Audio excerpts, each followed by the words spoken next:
Ito mga palalabs ko, may ituturo naman ako sa inyo, may i-share ako sa inyo. Ibang klaseng pagbisulba naman to. Pero ito kasi, yung una is 999. Ang ano niya, ito naman 1 at saka 1, diba?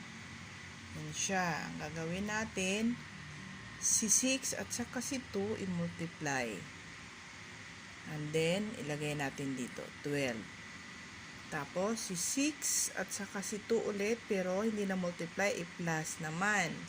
6 plus 2 equals 8. O, dito siya ilagay. Diba? And then, itong si 1 at saka si 1, i-multiply. 1 times 1 equals 1. So, yan ang sagot niya, mga palalabs ko. Yan ang sagot. Diba? Parang ang dali lang. Yun lang mga palalabs ko. Remember lang ha, ito pag may 1, 1, 1. Kasi na-try ko na yung ibang numbers. Ganun din. Ganun din.